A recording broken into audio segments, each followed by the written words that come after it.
Michael Okamba, Okamba, Michael Okamba, Okamba, Michael Okamba, Okamba, Michael Okamba, Okamba, Michael Okamba.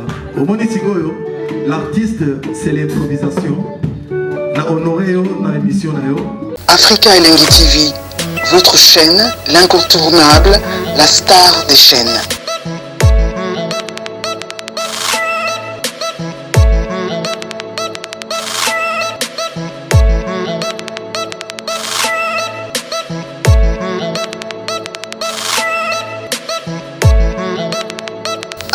Africa Elengi TV, la magie de l'info.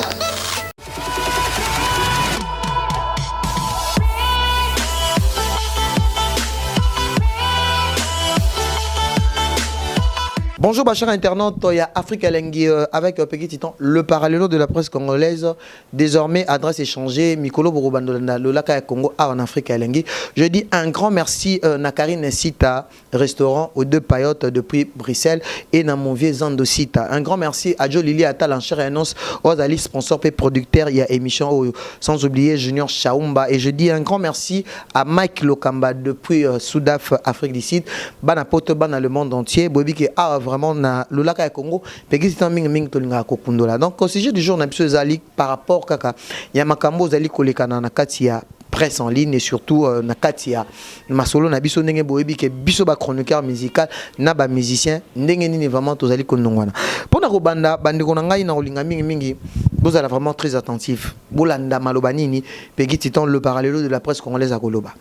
Bomoni na ko pesa ka exemple ba période ba papa na biso ba lukonku 100 pour parce que quand on dit un chroniqueur musical, la promotion d'artistes et musiciens. Et artistes et musiciens, bazali pe bateau le lope il faut pas remercier pe bateau bazo ça la promotion na bango comme biso ba chroniqueur musical. Donc toza bambandate, toza ba rivalité parce que musala o biso toza la ka ils a quatre pouvoir, ils a musala moko za très noble au bat bayebi par rapport au monde entier, par rapport partout neni bazora ba journaliste. Et l'autre tozo mon ngo to éviter que ceux qui internet ngo tozo ça les lango mabe o parce que ba te belé ba comment mon nga internet il faut kolokotanyo so ya bosoto koya kolakisa bato mais bato batala kabiso eza internet c'est la télévision o batala kabiso balingaka pe mingi mingi bazwaka o ya malamu surtout o ya malamu ko zwa rezaka ka ba information ko informer bango et lelo to moni pona ko yebisa bino bandeko nanga bokomona lelo pe na koyamba zoro mabia la zali moko ya ba journaliste azalaka na diaspora en Allemagne o mingi toninga to solane par rapport ya sujet o to moni makambo etiko salima ba insulte ba injure ba calomnie maramu ya mabe o biso lelo bandeko na biso ba pandisango ba komi nango vis-à-vis ya musicien. Pour moi ngana koloba pe faute pesa pe ya ba musicien parce que ba musicien lelo ba format pe batu pona ba yaka ko finga ka batu au lieu ba yaka ko pesa ka ba information et comme ba rivalité na bango wana et comme ko sala mabe au mona quelque part ni to yebika ke ningi zalaka na ba orchestre ni so ba komona ba sankara na bango ba komona batu na bango. Donc le lot faut total nous tous les deux côtés. Total à côté ba chroniqueur musical total nous source likambo et outi wapi. Source likambo et outi wapi. Est-ce que les chroniqueurs sont là pour informer ou bien pour injurier?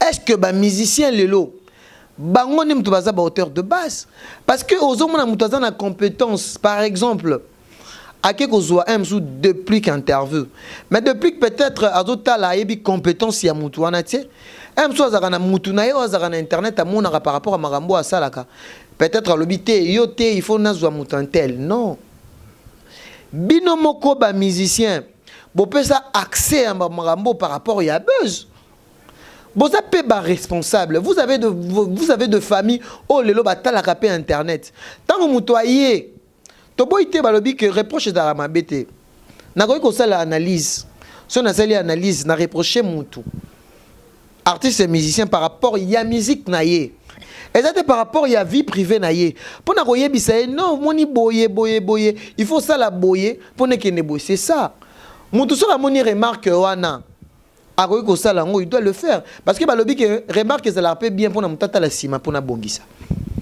Et bah cher internaute Nabiso, tout ça vraiment dessine un comportement. Et surtout le lot moni lisolo ya nyamakor na marambo ya bandaki. Tout le monde a il faut bien le dire à bandango na fali pour pas. Et sûrement naza komona batu misusu bazolo ba ote batu misusu batindara neti nga conscient que je suis. Ceux qui naza neti na structure moko. Je suis un grand garçon, naza conscient.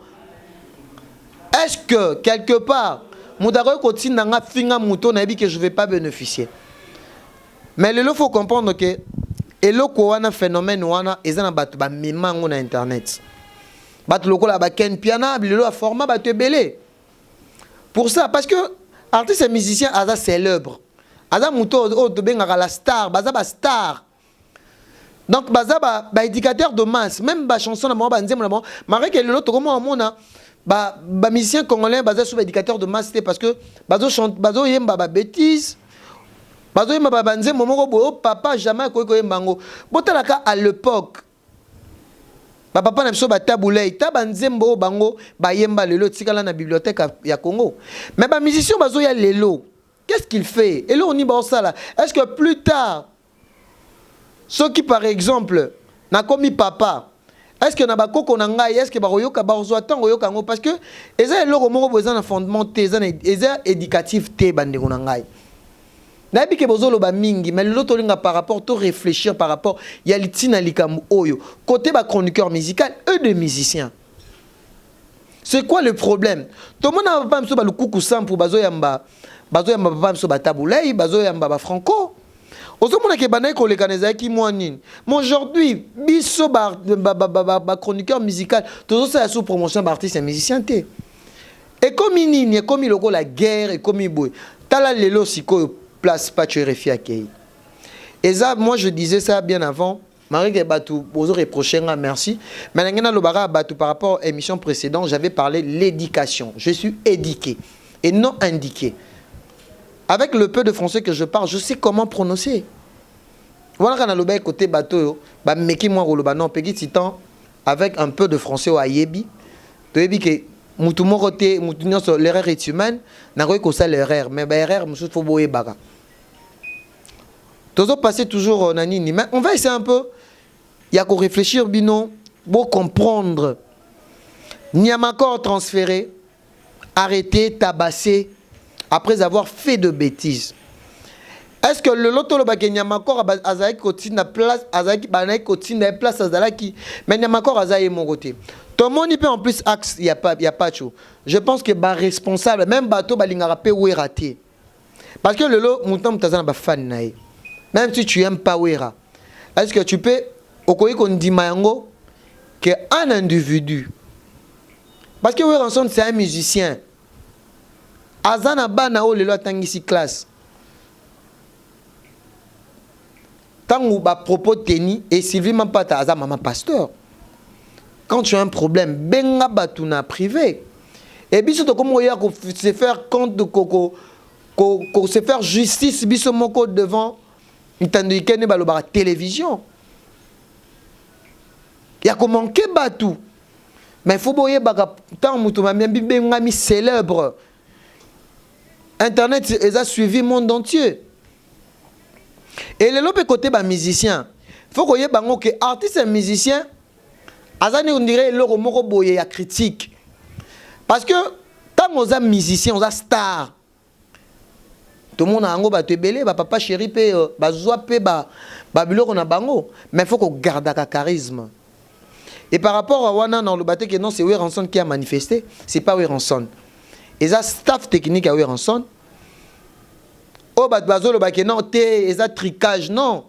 Parce que faut y avoir tant autant moi na ça moyo faut y avoir que bah compte à rendre les alliés. Tant yo salama bé il faut s'attendre un jour aussi bah le bango tous ces pays ici bas. Peut-être Nyamakor quelque part il était pas sage. Avant il y a que ça la vidéo n'a pas piqué à colle. Et avant il y a ma colonie à la samba il fallait s'assurer. Peut-être papi ka kol yemote mutazali o babengara azali que tobenga yemutazali responsable à maison mère. Parce que ba staff technique be à maison mère bazali, il y a la sécurité bazali bato batala à internet. il fallait d'abord soigner nous structure wana ya batawer ensemble mais pas kakol. Mais bon mona qui comment ça s'est passé et ninja mutasimbaki nyamakor na maboko. Bande on ngai tozo lingate ezo sala pasi parce que mutu mota ko linga mutu natanga pasi mutu natanga prison mutu moko sepelate. Et tant que biso ba chroniqueur tozo pesaka conseil na bande on a biso o lo bazo mona pona o sala buzz il faut ba kangayo. Mais quelque part la réputation on n'achète pas. Le slogan ba chroniqueur a tebima poani. On a l'internet. Internet le loza ils ont la vitesse makasi, bat ba au boulot dirait que non, ceux qui m'ont fait l'émission. L'internet a mouto peut-être désespéré. C'est pas pour ça. Ils ont bon côté. Bande onanga boy et d'agapé biso na ba conseil. Ils ont que na bois qui on a émission place na fingi batu et puis pour notre langa code. Bo orientara biso. Merci pour na bandeko ba pesa biso ba chaka ba commentaire ya malamu. Musicien za muta charisme. Chroniqueur aza muto ayaka pour na couper sa information pour ça la promotion artiste et musicien. Parce que monsieur comme abo na attaché de presse oui, ce qu'on a attaché de presse il y a muto bien sûr c'est bien. Mais ce qu'on yebi que kuna esimbarati. Il faut to linga to zongisa makambu na nzela. To zongisa makambu na nzela. Et donc ça la kitoko ta bande onanga ba chroniqueur. Moi aussi je fais partie. Peut-être on a hyper dans un babiloko mususu oh bino bande ko na biso bo mona ka sepelisa ka binote. Il faut que benga pegiti non to lingi bo orienter biso. Lelo be biso lelo to komi boye. To solo baba bêtise na artiste musicien et ça ba encouragement pe ya bato ba mona na raté. Quelque part pour moi pas tu refi à la famille à la confrère na biso mais comportement oh ya salaki wana je sais pas toza ba africain. Total respect. Naba aîné, naba kulutu. Droit de naissance, c'est ça. Et selon image, j'espère que même ministre et la justice, ce qu'a tali émission, à tali mais non, mais Weranson, il mérite beaucoup de respect. Quel que soit un musicien. Moutou nabiso air mo refou ça là, malgré ba buzz. N'a pas naza mouta de lure. N'a remis le ngolaté. Mais quand je dis que je suis là pour faire la promotion des artistes et musiciens, sans exception, je le dis 2 fois. Pourquoi na olobabo on a za yumate na takarabani on a biso bazo sala musala mabe. Batuloko ba ken pia na bazali ba hauteur de base lelo tozo mona lelo bango ne baza ba kitanie. Non ba papa mso luku kustam pour basala boete. Na olinga pegi bokele a azwa biso juste petit rubrique ya muke otosola na zoro mabiala parce que zoro mabiala pas kutana ba victime ya ndenge na ndenge tolinga to solo la pena ye na bato bazana poto makambo yo to ebite ke buzz ango parce que to solo la mamba buzz Mike Lokamba lobaka buzz il faut que sala ba émission minene na bato yo ba mona na raté yo sala émission c'est ça du buzz. Par exemple je peux faire l'émission avec le président de la République. C'est ça du buzz. Comme ça, la biloko moro boye. Mais biso buzz et pas na biso de comment on a le contraire. Donc on a linga pegi bokele. Tous nous aurons ma biala. Tout meka kosola naye. Merci beaucoup Nakarine Sitababi. Restaurant de Payotte, tout baolandangai partout dans le monde. Merci à Joe Lili Atala. Hein? Joe Lili Atala. Merci à mon vieux. Ouais, bonjour. Bonjour, vieux Zoro Mabial.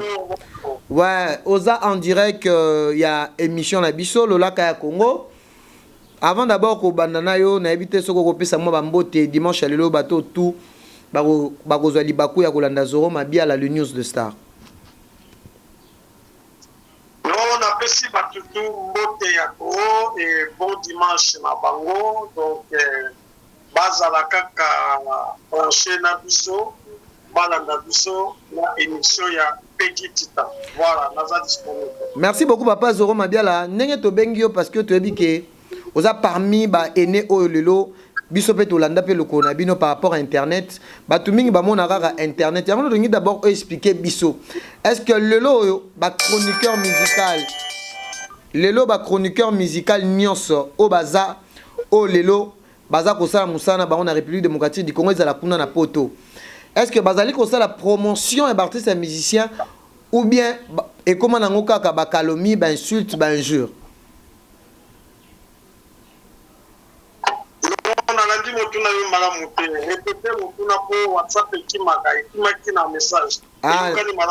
na lobi boye lelo yo Zoro Mabiala koyi koloba nini na makambo ezo salima na internet parce que batu baloba kaka ke bamona kaka ke non internet eza place oyo batu bayaka kaka ko rendre compte na batu est-ce que eza pe kaka place oyo kaka il faut batu bayaka ko finga ou bien pona ko informer ba cher internet batu batala biso partout dans le monde.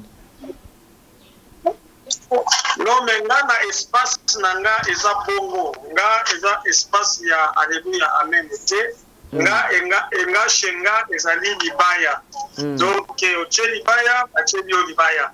Normalement eza bongo po eza page ya polémique eza existe. Mais batu oyo babebisi internet pe eza bino moko ba chroniqueur na ba chroniqueuse. Pour awa ba journaliste bazalaka te. Ça je le dis ouvertement. Il y a des animateurs et des chroniqueurs, des chroniqueuses. Animateurs et animatrices. Alors, ndenge beaucoup la masolo ango ya qui chroniqueur na qui animateur et comment il y a pas coterie.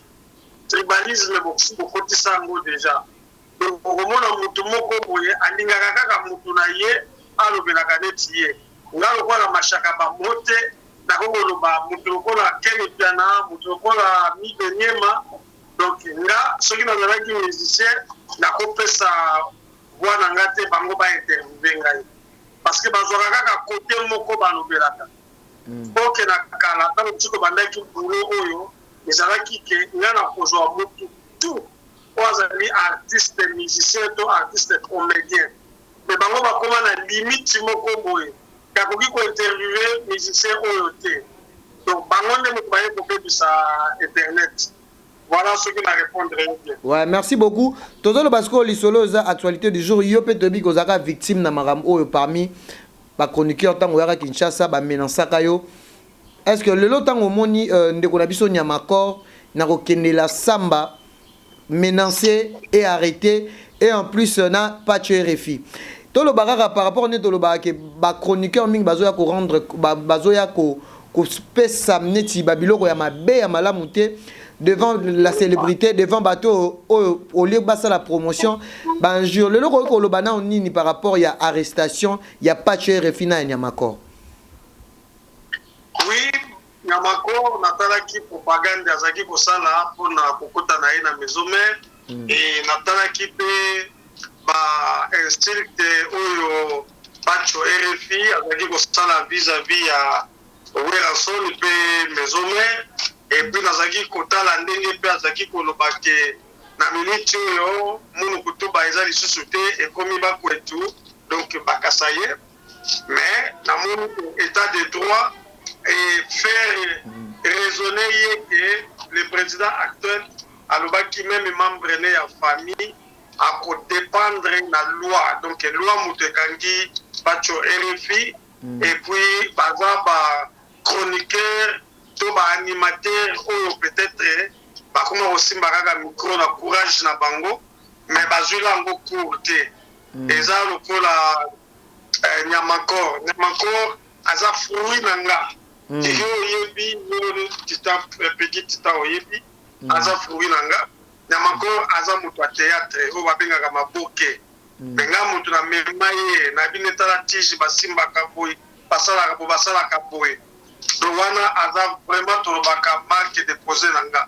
Donc erreur oyo bacho RFI asali na bandana na ye ezali erreur moko oyo ezali ke ba amateur mutu basala kango bazaka na ba village ou bien mutu azo ko apprendre presse parce que yo za mutu ya presse jamais okoki koloba makambo oyo lobaki wana et puis okotisa kombo ya tribu ya chef de l'état que biso baluba non ngaza muyombe likambo wana nazalaki nango contre ngazo kitakini kala te malgré akoboya na ye soki abimi me ngai soki ezali ke atake nga mpona wana je crois que même baange bakobondela ngai parce que ngaza na video makambo alobaki yango wana makambo kongo ezoboya donc vraiment azomérite alala ata 48 heures na lobwako mpo ase corriger mpona batoye siko nazongi na kaya Nyamakor nazongi na kaya Nyamakor eza foti na ye te napesa exemple soki azalaki kozwa $100 eke akanisaki akozwa $200 na maison mère alors il fallait asala kaka bongo po ye ayembaka te abinaka te akolongwa na latimi wata po akende na maison mère kosala nini eza kaka makambo azalaki kosala na latimi wata ya kofinga bato yango alingaka akende kosala mpona epai ya maison mère mpona bapesa ye salaire koleka héritier alors po asala bagrimace po kuna bamona vraimen kalongo ekote oyo nzoka ezalaki batielaki ye piège na piège wana yango ebetisi ye epai maître Ninja na bashege voilà. Est-ce que quelque part pe tolobi moi conseil côté artiste et musicien parce que tout le monde a appelé artiste et musicien mususu ba finga ma rapé ba répondre rapéter ba lokola ba jibe piano to yebiango est-ce que acto pe maison mère ou bien maître Ninja ba ça les akaka ke quand à rendre ndenge peut-être ba mona ba vidéo au Nyamakor à sala ou a finga peut-être bato baoloba ke non o eza we ranson te eza kaka staff na ye tomona kango mpe liboso ya fali ntango bakangisaka Nyamakor baloba yango ke eza yedi badiata après ozongo est-ce que na papa na biso ozongo mabiala kozala mwa mpe na likanisi te mpe ya kopesa mpe conseil na baartiste musicien par rapport mpe ya baacte mpe oyo tozomona lelo kokangisa par rapport ya état de droit eloko olobi ya état de droit oza na raison parce que balobi ke droit de nes mpe existaka biso mpe bachroniqueur oyo mwa mutu esalaka tosepela nango mpe te par rapport ya ndenge oyo un patch refi aloba pena mama pasteur aloba na we rançon pona we rançon naza na bana donc est-ce que eloko moko peut que conseil moko pe ça pena ba artiste musicien o ya biso parce que bango pe lelo tozo loba yango ke bango pe baza ba hauteur de base il y a division to il y a trouble o ezo le na internet.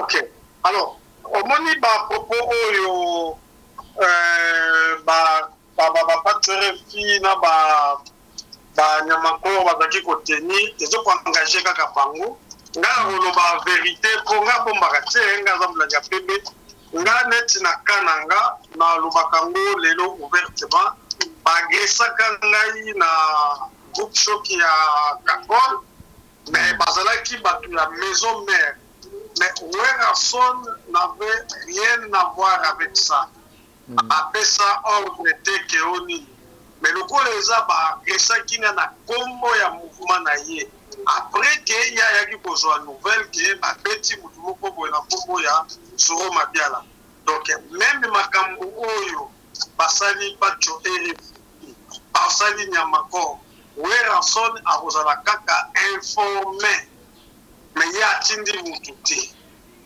là je te le dis bazosala yango au nom de fanatisme ya mouvement osoki osotie mutu na mouvement moko boye donc ezali ke okosala makambo na évangile selon yo lokolo mouvement akozala kaka informé donc il n'a rien à voir avec ça même si bainsultaki Mapata aza mwasi ya star c'est normal nga mpe bafingaka mpe cheval sans tache cheval sans tache ye mpe asambelaka na ye akotaka na makambo oyo te mais afingama eza normal. Dernière question nange eza kaka est-ce que relation nini ozalaka nango na ba chroniqueur musical oyo bazalaki mpe moi sous question mo eza wana problème nini ezalaka entre yo na Ken Piana parce que tomonaka mpe air moko soki obwaki biloko mosusu c'est comme si ozalaka mpe toloba ozalaka insulté pas Ken Piana et lelo tomoni ke otangi kaka Nyamakor na patch RFI mais eza bachroniqueur mosusu mpe batikali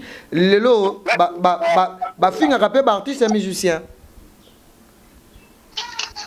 Donc question na yo poser ngo bien te elingi eloba nini mpona donc nazala bref donc problème ni bozalaka nango yo na Ken Piana est-ce que na Ken Piana boaka na relation ya bien yo na Ken non Ken Piana soki tokati caméra Toza Kulutu Naleki, c'est mon jeune frère. Nous développons pas. Tant on a qui na Canada, na Montréal, au moins ça il a qui a vidéo na équipe na yemo bimba bazaki na mon 60e anniversaire nanga. Pas un problème et tout. Ah ok. Mais ça ka polémique ya net. Donc on lingana na yo devant caméra te pour après polémique et vous alate. Yango bolobake poani bolobake internet est église donc internet est église donc nous sur bosoto faut bima na internet. Voilà, vitesse à internet eza lokola TVT que va censurer c'est-à-dire awa eza na censure puis awa eloba maka tout même petit eloba maka awa to benga ka eloko na kombo nango lito yo benga ngo na kombo nango o benga akutu na kombo nango onini eloko yango to benga ngo na kombo nango awa to chaka ba parabole te yango moni vitesse na différent na TV pona suki sa conseil nini papa Zoro Mabiala akoye kopesa parce que pe batu pe ba chaka ba lobi yo posa auteur de base et surtout le loba chroniqueur ti le loba koma ko attaquer batu yo posa on dirait parrain ya masolo parce que tant ozo loba ke nyama ko aza marque déposé na yo ozo mona ke pourtant ba loba père d'un tel père tel fils donc peut-être ndenge goza la pe bongo ba n'habite so ba loba bongo tel père tel fils donc lelo conseil nini Zoro Mabiala étant que le na internet bat pe ba yebi o yebani mokili mobimba conseil ni ko pesa na ba chroniqueur ba chroniqueuse na ba artiste musicien non nga conseil na ko pesa kaka ba finga ba encore plus pour ce to zo boulot autant ba kata ka bino internet na kini franchement biso to la parce que polémique ezate donc talaka parce que polémique ezana ba te belé ba bali nango polémique au Rangana Sala va te belé, va voyager nango. Est-ce que polémique il faut qu'on finga batou, ben injure ya salité, ben injure moro boeza, ben injure moro privé. Il y a un des polémiques parce qu'on a évité sans sa polémique ou bien buzz. Mais comment le bio au finga na neti muto longwa kuna oza mukuse lokola emoro wana sonné bien te. Au finga pesa mutu olo mama na yo. Katata na yo wana penzo ka pena mo ko yo ka sonné bien parce que mes papa c'est akufa to mama akufa donc awa ba ko pa ko finga penzo awa ebi ko finga na monoko mboka na bango afinga de tso to baka ba c'est que yo encourager pas tu refina nyamako c'est que encourager bango oui siko ba CV na bango e mati ke ba kotaki prison eza ba CV lokola ya Mandela ba ko bima ba ko kufa te parfois qui diongo bango ba komi ba héros jour pas tu RP a kopima ba kino ko joyer au mona siko ba micro bino pe mo ko joa musala semaine wana pas tu RP le kinenge nini okutani na bandani na kwa kukuna donc et ko pesa boulot actualité il faut ça les maka polémique ko sila te c'est très important OK pona osuki sa conseil nini zo mabela ko pesa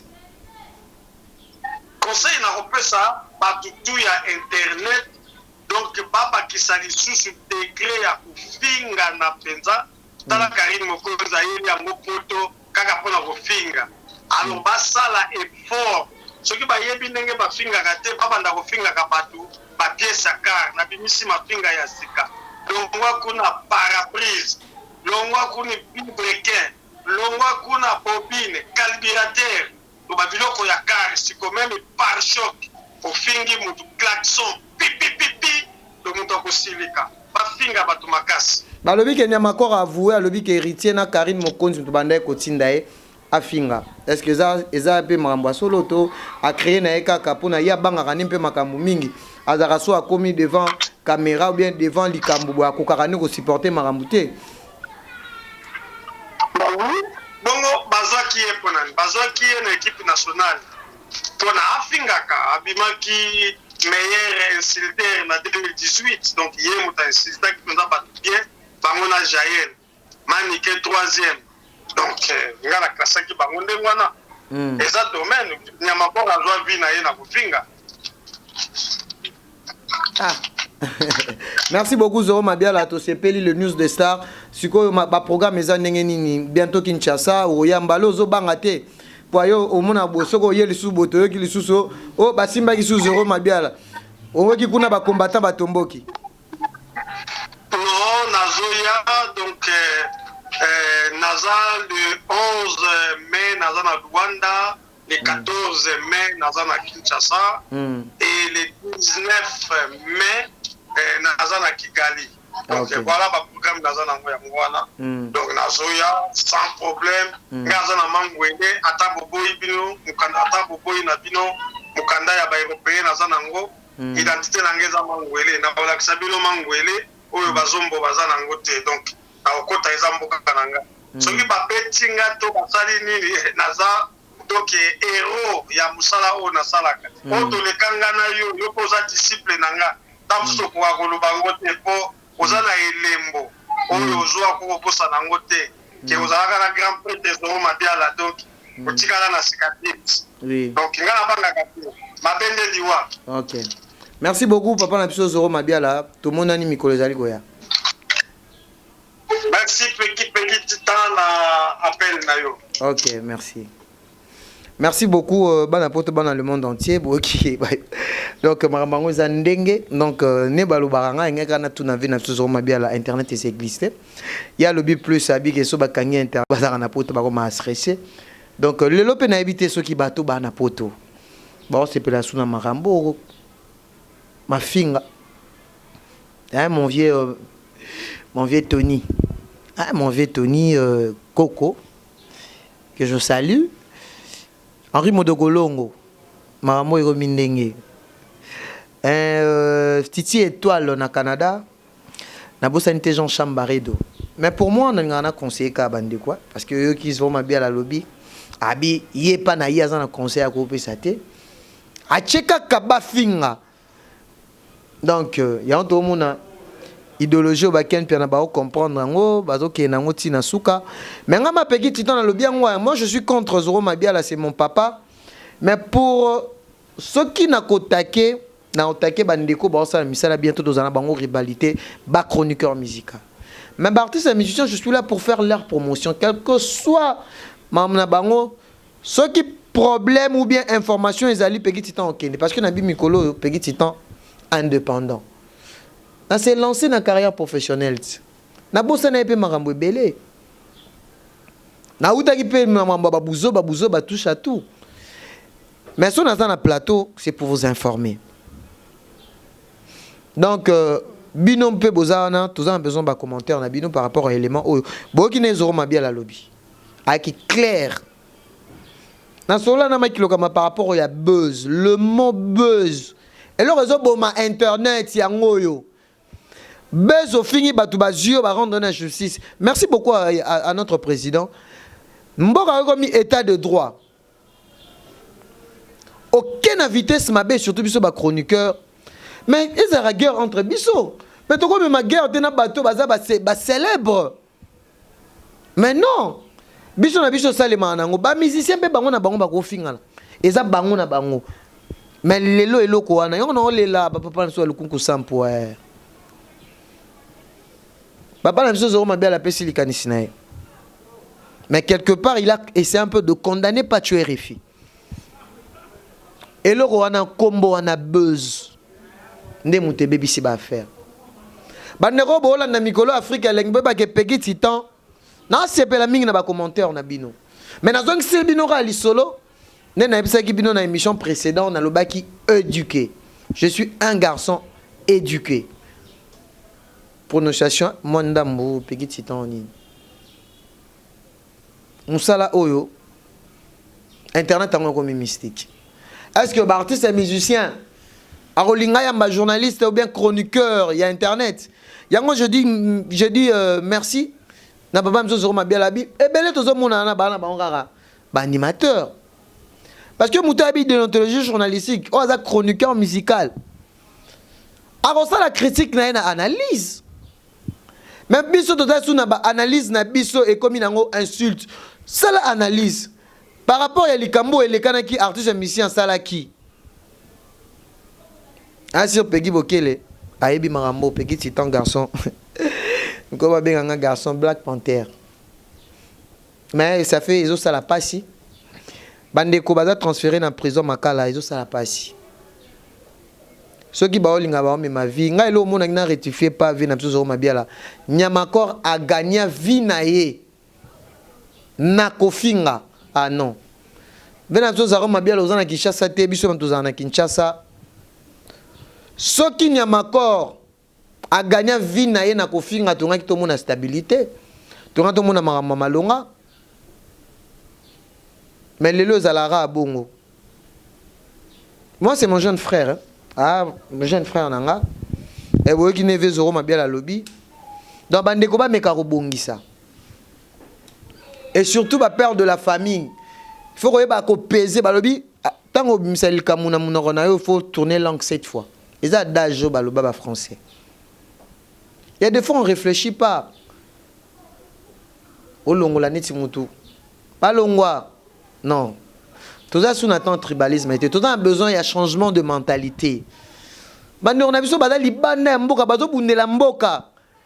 bien sûr, mais biso tout ça na kata mboka. Tout ça la mentalité nini. Nabi, merci encore pour l'état de droit. Oh, to komi nango. Momoni ke papa na biso Zoro mabia avec clair pour nous lobalika ma pas tuer refi et le kangisi pas tuer refi ezali ba propos tenus na devant justice. Qu'est-ce que tu vas parler ba salionini. On est à la fin de cette émission. Lolaka ya Congo, abonnez-vous massivement na Elengi ya Congo. Elengi Africa. Et Afrique Elengi plutôt. Boli misanga tara pegi titan donc Africa Elengi.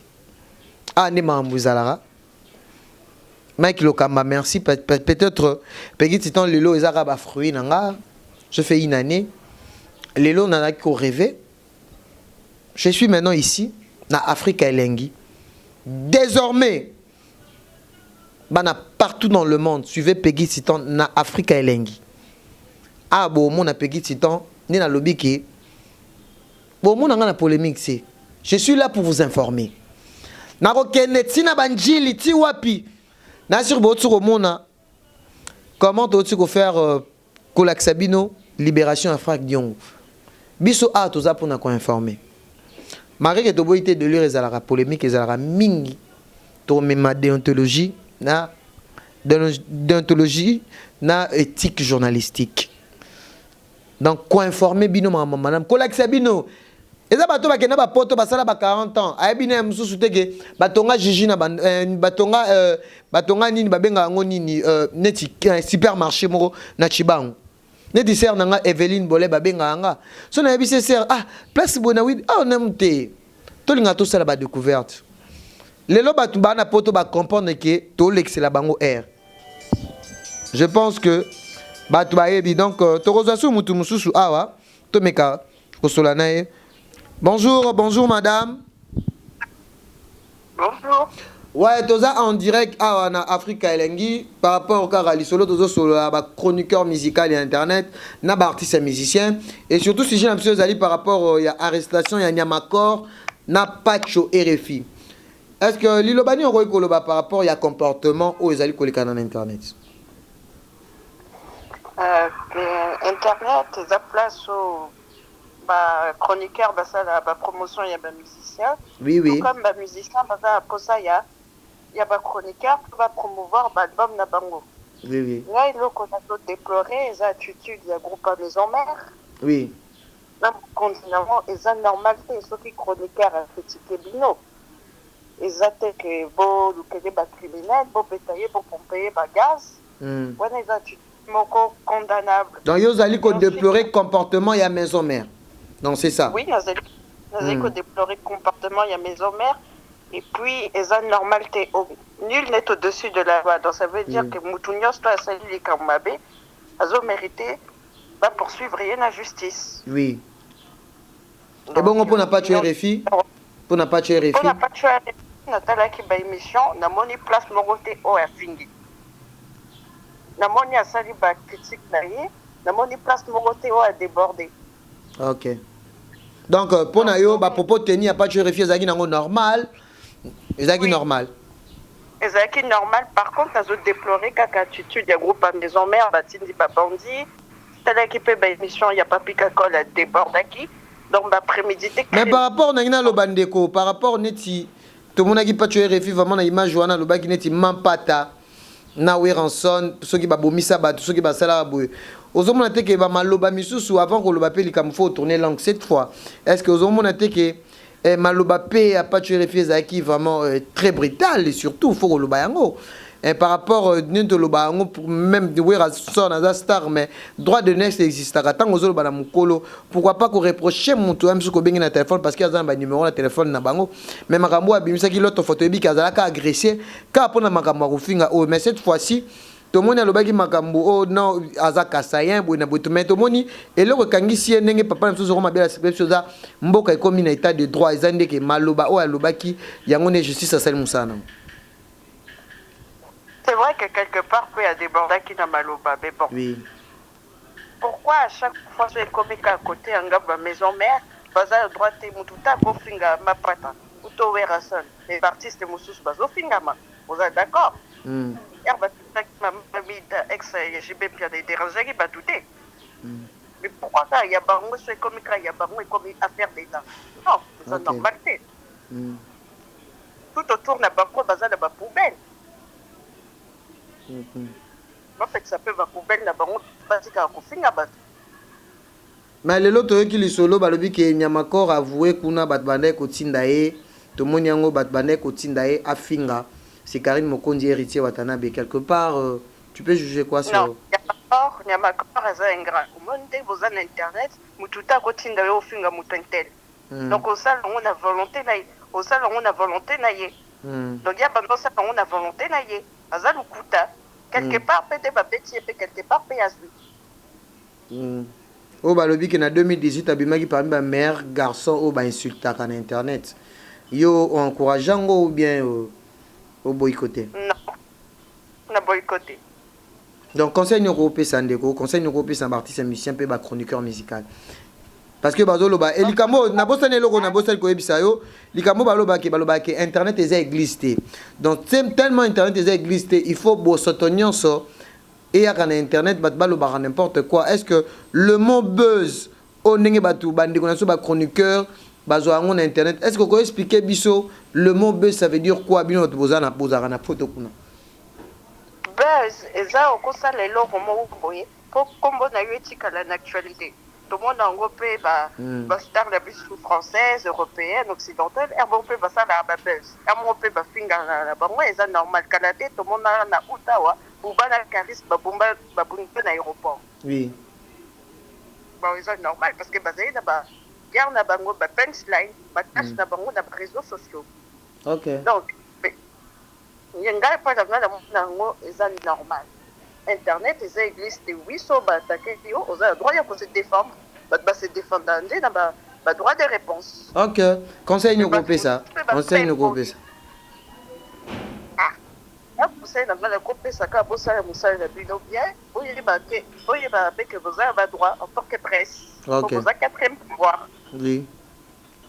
Merci. Donc, les attaques musiciens, mon boyako, ça que bino bozo bangay, non, vous avez quatrième pouvoir, vous avez le droit à bino. Ok.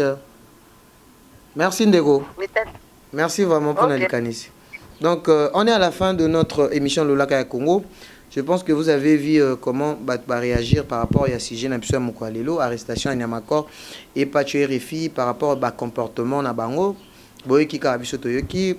Donc, Tokomi Nasuka, je dis un grand merci à Peggy Bokele qui était là derrière la caméra. Et je dis un grand merci à Mike Lokama depuis Soudaf. Un grand merci. Bah, Mikolo, si on a besoin de Koulia, Bokenemba, on a Bruxelles et pas Karine Sita aux deux payotes. Donc, Kuna Bouroulia qui toque. Et je dis un grand merci à Joe Lili Atal en chair et à notre socialiste François P, producteur et émission Oyo. Un grand merci à Junior Chaumba, papa na Jos Naïtan. J'oublie pas le Ken West congolais, Galor Lomboto, Akouilo Fall européen. Et Sandy Viminde correcteur et mon vieux junior Pocho et j'oublie pas héritier Watanabe en Afrique d'ici donc séjour réseau les Canadiens concert donc courage à toi héritier Watanabe Gogan Motonatembe tous les locaux de retour à Kinshasa biso apeki titan to yana biso ko coach micro to yeba ndenge nini Afrique d'ici des aki tombé donc par rapport il y a promotion il y a la team Wata un grand merci na batutu balinga rapeki titan on est à la fin on se retrouve à la prochaine numéro bye.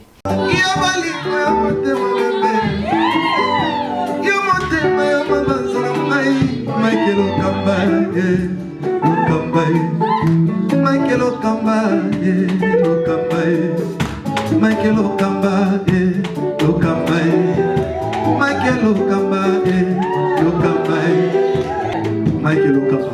Au Monitigoyo, l'artiste c'est l'improvisation. Na honoré dans l'émission. Africa Elengi TV, votre chaîne, l'incontournable, la star des chaînes.